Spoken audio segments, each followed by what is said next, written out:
Buenas tardes, somos Alicia e Isabel. Nos recordaréis de charlas anteriores como si soy desarrolladora no me dedico a la gestión. Ella es Isabel, no la reconocéis en la foto porque está de espalda. Es una gran profesional y mejor compañera.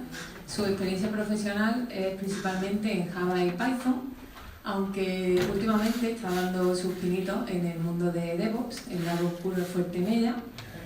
No conoceréis personas con mejor gusto para las camisetas, a las pruebas me remito.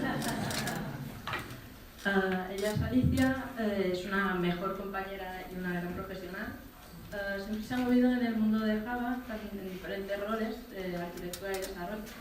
Y últimamente está probando las mieles de Python y Django. De hecho, vamos a ser mentoras en el próximo mes en las Django Girls.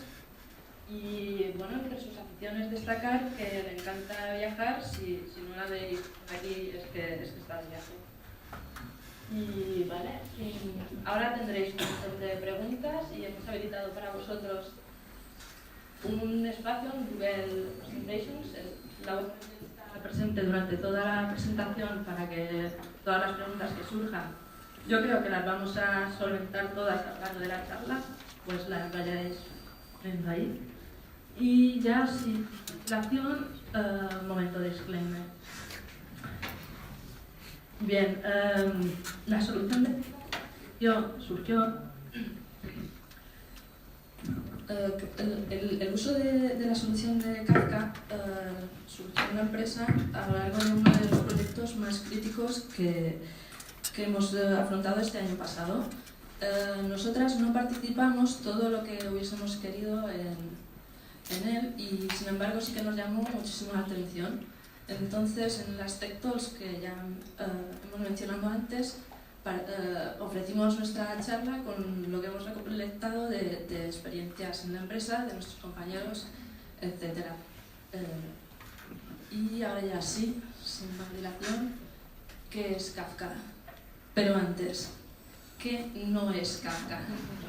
No es el autor. Cada vez que alguien nos dice si vamos a hacer una reseña de Kafka, nace un book y ya tenemos suficientes, gracias. Bueno, ahora una definición un poco más formal. Apache Kafka fue desarrollado inicialmente por LinkedIn para solventar ciertas carencias que existían en sistemas de mensajería actuales, como por ejemplo JMS. Apache Kafka, como ya hemos repetido en varias ocasiones, es un sistema de mensajería, publicador-suscriptor, y tiene las características de que es particionado, replicado y distribuido. Además, es muy rápido en lectura y escritura, lo que lo hace un candidato ideal para transmitir grandes bloques de información entre aplicaciones. La característica distribuida de Apache Kafka le proporciona grandes ventajas, como por ejemplo que se pueden conectar un gran número de consumidores. Es resistente a los fallos en los nodos y además permite la recuperación automática. Es un candidato ideal para sistemas de datos a gran escala. Y entrando un poquito más en detalle en la terminología kafkiana, que la vamos a repetir a lo largo de la charla, Kafka escribe mensajes y lo hace asociándolo a categorías. Estas categorías se denominan topic. Kafka se ejecuta en un clúster donde existen uno o más servidores, cada uno de los cuales se denominan brokers. Existen en Kafka dos tipos de procesos. Los publicadores, que son los que escriben los mensajes asociándolos a una determinada categoría o topic, y los consumidores, que son los que leen los mensajes de una determinada categoría o topic. Y un poquito más en detalle lo que es el topic.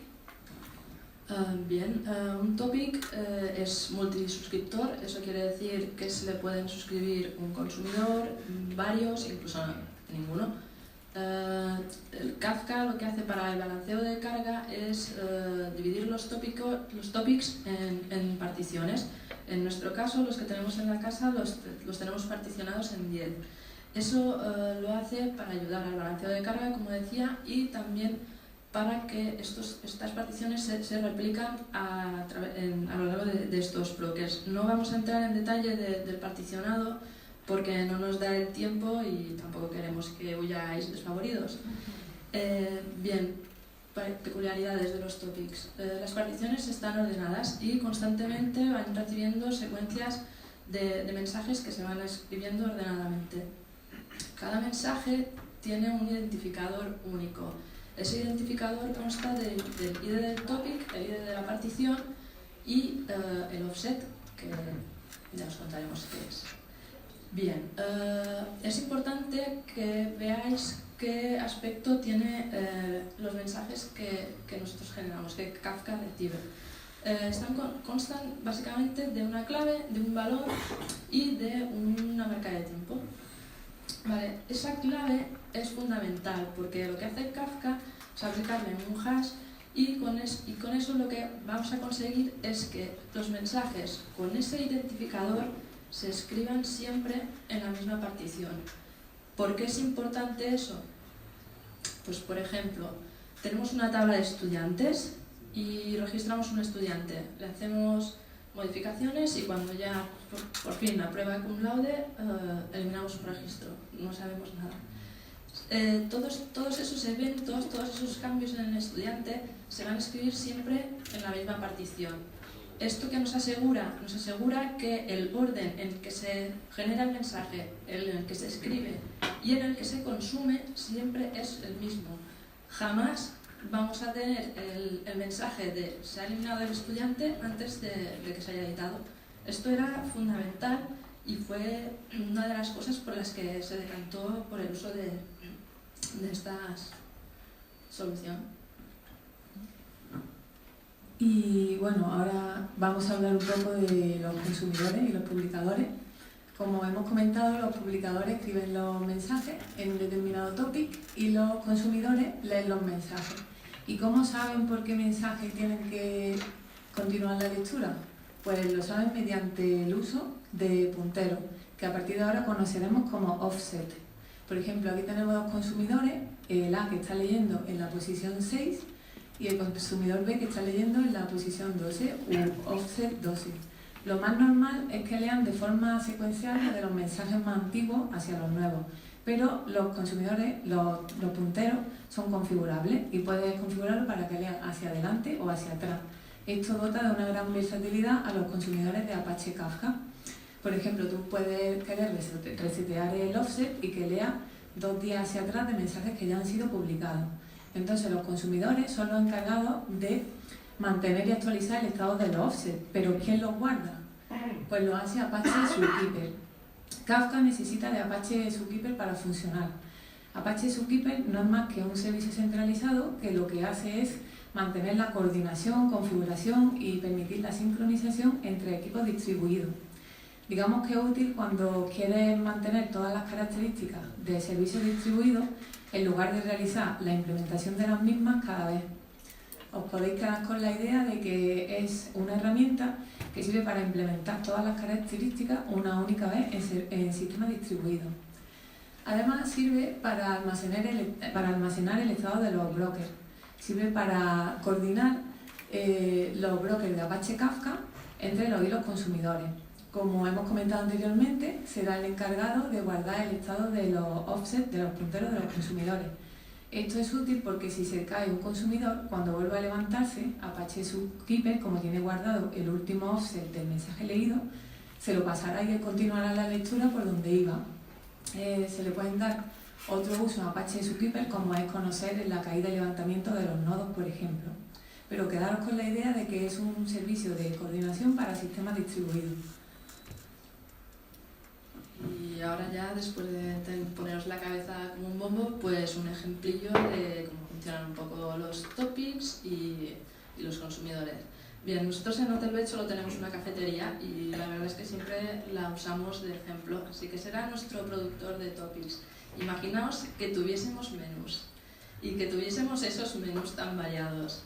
Bien, luego están por otro lado los consumidores, que se suscriben a los mensajes que les interesan. En este caso, March opta solo por el menú equilibrado. Yo creo que podría optar por cualquiera de ellos, pero todos los menús nuevos que aparezcan, ella se va a enterar. Maggie, lo que le diga March es lo que va a pasar. En el caso de Elisa, obviamente, vegetariana a full. Krusty es kosher. Y a Homer y a Bart lo que les va es la carnaca. Y bueno, pues el gluten free para Mercadona. Menos mal. Vale, y volviendo otra vez al rollo inicial, vamos a contaros un poco los sistemas de mensajería clásicos. Tenemos el de colas, un point-to-point, que básicamente tenemos, por ejemplo, un servidor que recibe mensajes y tenemos los consumidores. Esos mensajes van a ser consumidos por solo uno de los consumidores. Esto está muy bien si queremos escalar, porque si tuviésemos multitud de mensajes, ¿qué haríamos? Añadiríamos un servidor nuevo y despacharíamos más mensajes, pero solo serían consumidos por un consumidor. Es decir, no es multisuscriptor. Por otro lado, tenemos el sistema de mensajería publicador-suscriptor, en el que el mensaje es broadcasteado a todos los consumidores. Guay, es multisubscriber. ¿Y cómo escalamos? Bueno, le añadimos más servidores, pero es que me da igual porque el mensaje va a llegar igualmente a todos los consumidores. Pues con Kafka se le da una vuelta de tuerca y con sus consumer groups lo que consigue es una abstracción de ambos modelos. En el grupo de consumo añades a consumidores, a la redundancia, y el consumer group se suscribe a los topics que le interesan, con lo cual multisuscriber checked. Si queremos escalar, añadimos más nodos al grupo de consumo y también lo tenemos solventado. Pero una imagen vale más que 1000 palabras. Y aquí tenemos un ejemplo de un topic que tiene 4 particiones y el grupo de consumo solo tenemos un consumidor en él. Todos los mensajes los va a procesar él. En esta otra imagen se añade otro consumidor al consumer group y inmediatamente se distribuyen las particiones y cada uno tendrá 2.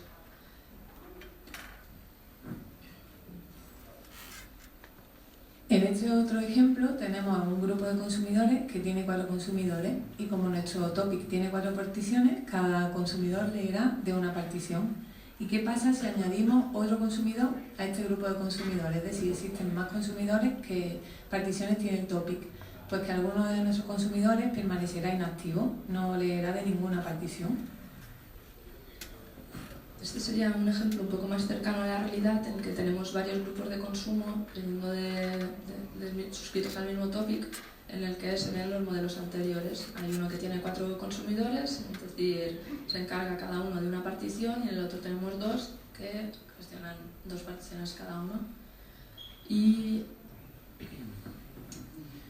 Y ahora vamos a contaros un poco el tiempo en el que permanecen los mensajes. Los mensajes de Kafka permanecen en las particiones de los topics durante un tiempo que se configura a nivel de clúster.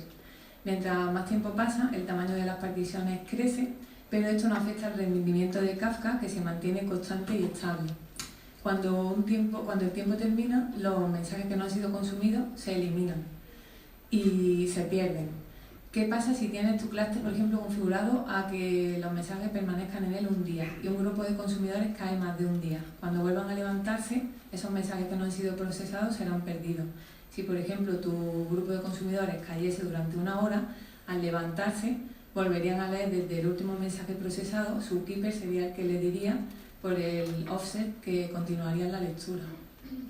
Vale, y ahora os estaréis preguntando, bueno, ¿y esto de Kafka? ¿Pero para qué lo habéis usado y por qué? Pues no os preocupéis, que tanto si os lo estáis preguntando como si no, os lo vamos a contar. Pero antes Isa os va a contar los casos de uso. Casos de uso.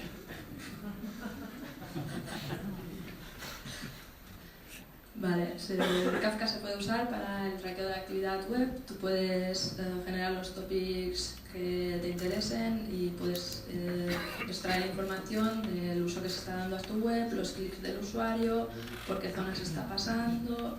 Es decir, es muy flexible en ese sentido y permite extraer gran cantidad de información. Otro de los usos que se le da es para la obtención de métricas, igual que antes.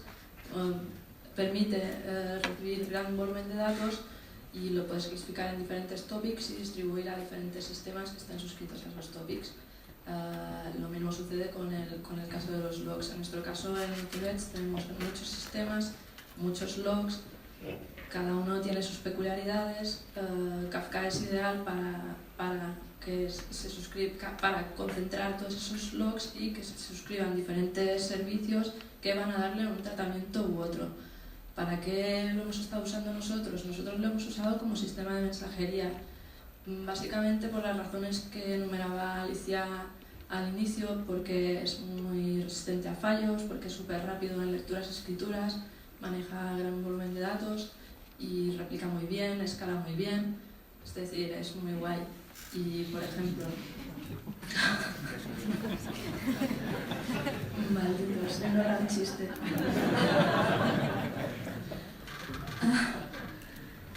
Estos son algunos de los piltrafillas que también usan Kafka. Por ejemplo, nosotros usamos Datadog para la extracción de datos, para las métricas, perdón, y curiosamente ellos usan un Kafka también. LinkedIn lo usa porque bueno, es suyo y tiene que predicar con el ejemplo, pero principalmente para métricas y igual algo de logs. Twitter tiene en su blog una entrada muy buena en el que explican cómo gestionar 50 billones de sesiones en tiempo real y cómo se soportan en Kafka para ello. Y bueno, pues nosotros no somos menos.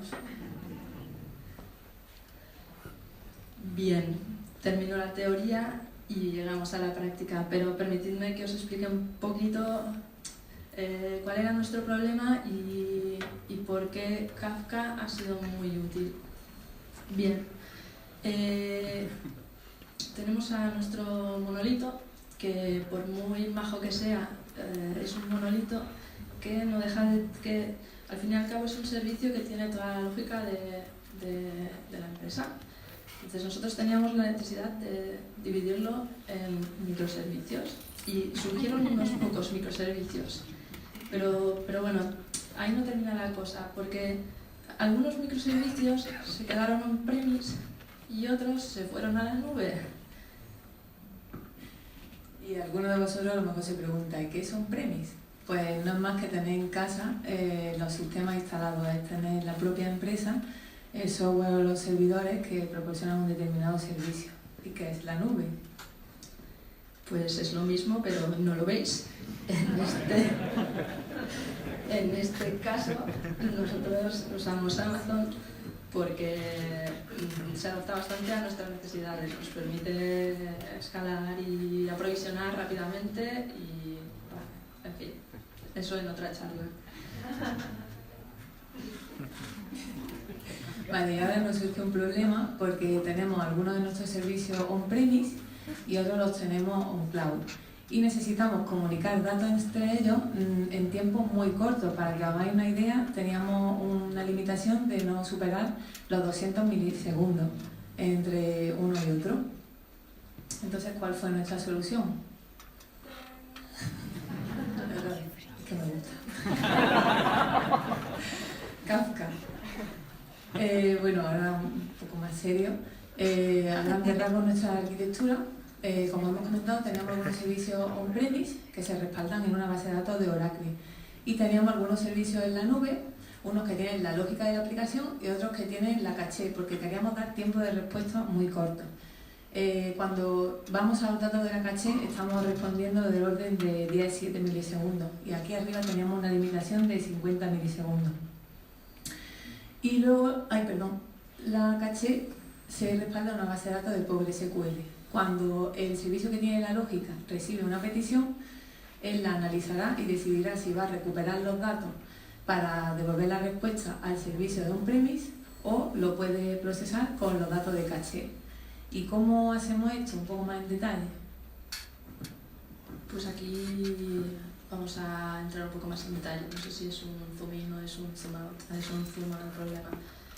La cuestión es que nosotros, como decía Alicia, tenemos datos en la base de datos que cuando se modifican necesitamos que se propaguen rápidamente, inmediatamente a nuestros servicios que son de respuesta rápida.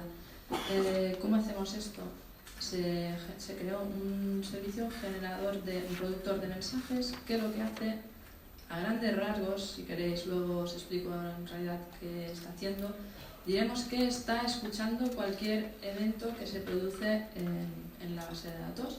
Entonces él se descubre, le llega esa notificación y dice, bien, ¿en qué consiste este cambio que se ha producido? Recupera la información del cambio en sí y genera ese mensaje.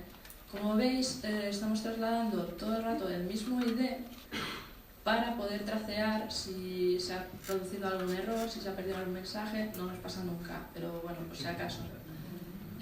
Bien, emite ese mensaje y Kafka broadcastea a los servicios que están suscritos al topic. Hay 4 cajitas, no por casualidad, son los 4 topics que nosotros, sí, son los 4 servicios que están suscritos a nuestros topics. Estos procesan los mensajes y las cachés se refrescan inmediatamente. Un poco más. Y ahora algunas peculiaridades que nosotros hemos implementado.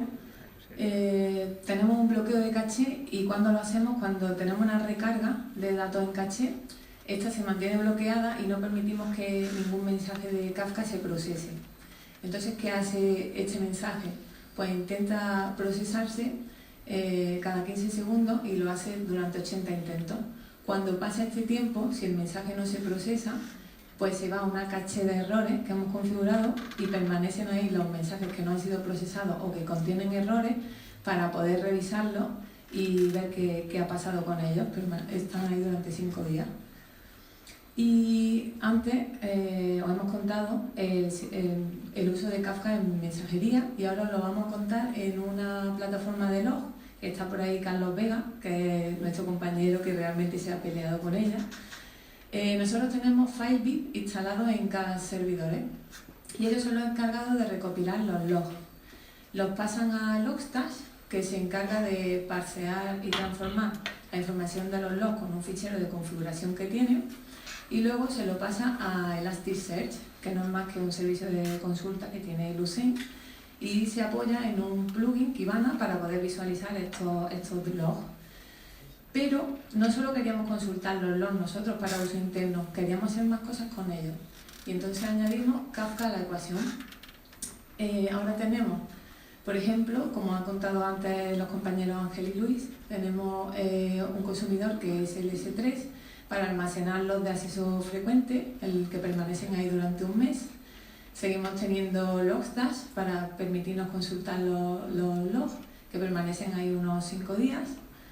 Además, queremos hacer tema de Machine Learning con los logs, entonces tenemos otro consumidor que es Apache Spark. Y por último, esto está en proceso de desarrollo, mediante una lambda se van a guardar logs de acceso más infrecuente para temas de auditoría y tal, que permanecerán ahí durante 5 años en Amazon Glacier. Irán a S3 y con una lambda lo guardará ahí. Y de momento esto es todo, aquí nos quedamos. Tenéis aquí algunos links de referencia que también los que trabajamos